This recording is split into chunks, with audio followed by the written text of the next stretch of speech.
सबसे ज्यादा आनंद शंकर जी से पूछा जाए कौन से दिन आता है, तो शिव जी कहेंगे मुझे हर चीज बड़ी पसंद है। शिव जी से पूछा वो क्यों? पार्वती जी ने जब तक करा था, साधना करी थी, उपास करा था, व्रत करा था, पार्वती जी ने ऐसा व्रत करा, ऐसा पाप करा, ऐसी साधना करी, उस व्रत से मैं बड़ा प्रसन्न हूँ। सबसे ज्यादा प्रसन्न मेरे शंकर तीज के दिन होते हैं, सबसे ज्यादा प्रसन्न। और माताओं से निवेदन रहा है, बार बार कहते हैं आप अगर इसका व्रत नहीं भी करते हो तो भी 5-6 वृक्ष की 7 वृक्ष की पत्तियों को तोड़कर तीज के दिन शंकर भगवान को समर्पित कर दो। शंकर जी उस व्रत को स्वीकार कर लेते हैं, इतने प्रसन्न हो जाते हैं। मेरे शिव की प्रसन्नता है तीज का कि कल है तीज। शंकर और पार्वती 16 दिन तक तैयार हुए थे और तैयार होने के बाद शिव और पार्वती शिव महापुराण के यजमान बनकर जा रहे थे। तो कल का दिन है, वो शुक्ल पक्ष की तीज आती है, वो उस दिन शंकर और पार्वती शिव महापुराण के यजमान बनकर कथा सुनने के लिए गए थे। 16 दिन तक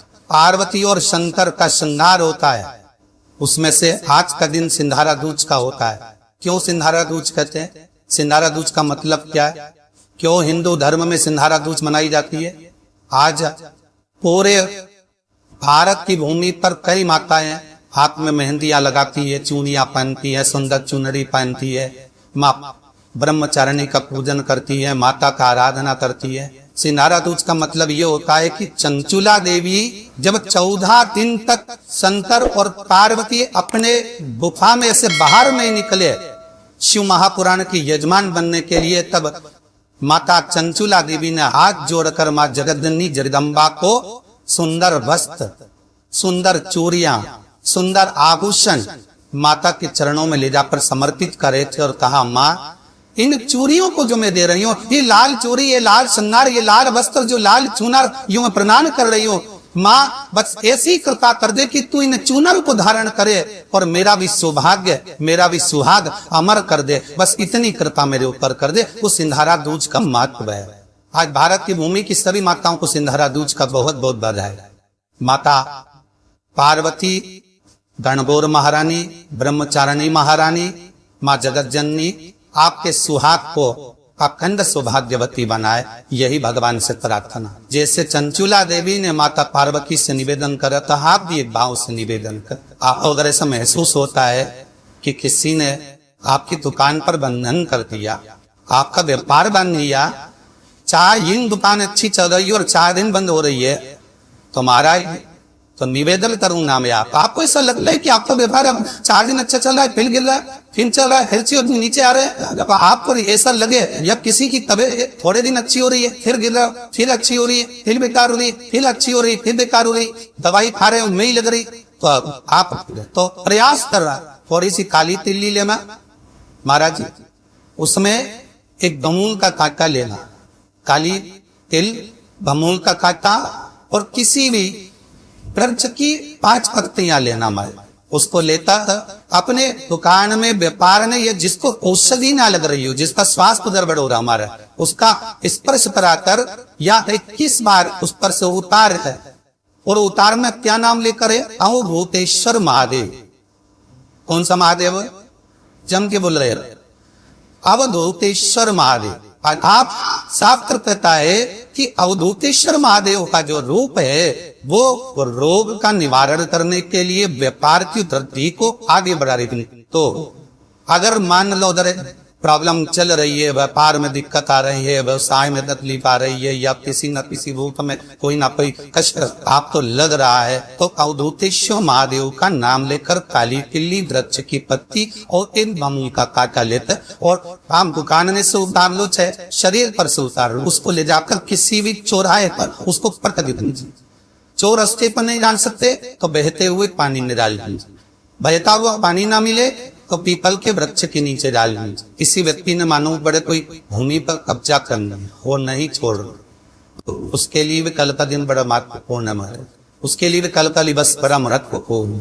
मान लो अगर कोई कब्जा कर लिया हो और वो प्लाट या कोई दुकान, कोई व्यापारिक स्थान नहीं छोड़, तो उसके लिए भी कल का दिन शास्त्र कहता है महाराज जी, शमी पत्र की 5 पत्ती, कितनी पत्तियां लेना है? 5। शमी पत्र की 5 पत्ती, बेल पत्र की 11 पत्ती, सूर्य का स्मरण करते हुए सूर्य में से 7 बार घुमाकर भगवान शिव का नाम मंत्र लेते हुए जो शिव महापुराण का मूल मंत्र है श्री शिवाय नमस्तुभ्यम।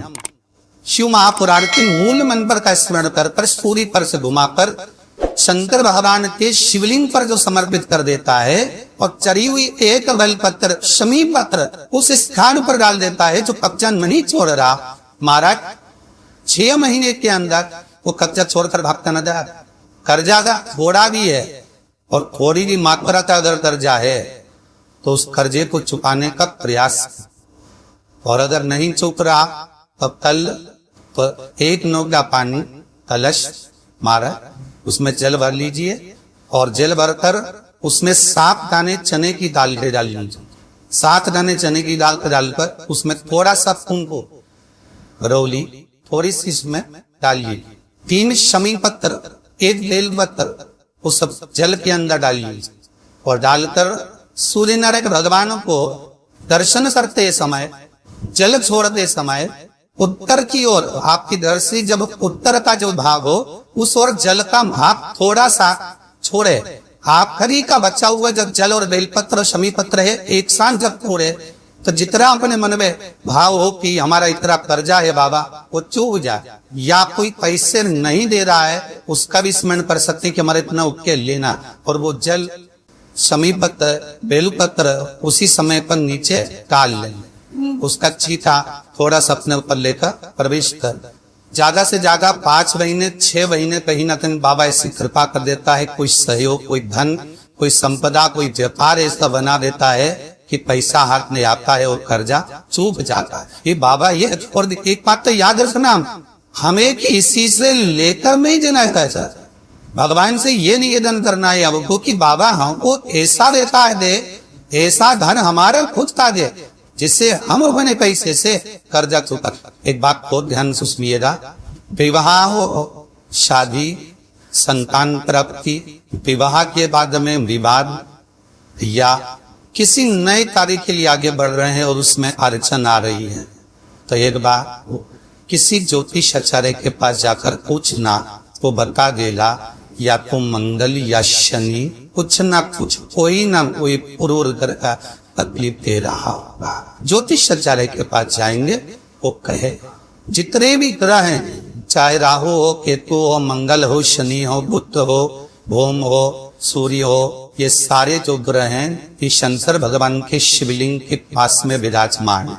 शिवलिंग के पास में विराजमान, कभी मौका मिल जाए विवाह शादी में देरी हो रही हो या कोई नया कार्य चालू कर रहे हो उसमें देरी हो रही हो या कोई सर्विस के लिए नौकरी के लिए जा रहे हो और वो कार्य नहीं हो रहा हो तो एक धतूरा, केवल एक धतूरा, उस धतूरे को फोड़कर उसके अंदर का फल निकाल उस फल को शिवलिंग पर चढ़ाओ, 1 लोटा जल हो शंकर भगवान को समर्पित कर समर्पित करो। उसके बाद में विवाह के लिए अगर समर्पित करे हैं तो विवाह में देरी नहीं होगी, व्यवसाय और व्यापार के लिए अगर नौकरी के लिए समर्पित करे हैं तो उसमें देरी नहीं हो। श्री शिवाय नमस्तुभ्यम, सब बोलिए एक बार जमकर, श्री शिवाय नमस्तुभ्यम। टेंटिकल जरूर करा, ऐसी और वजह हमारा झूठ तो नहीं बोल रहा, शास्त्रों की बातें हमारे जीवन ने हमें सुख प्रदान करें, इसलिए इस भाव का आनंद करते हुए आज भी दरगाह को विराम देते हैं।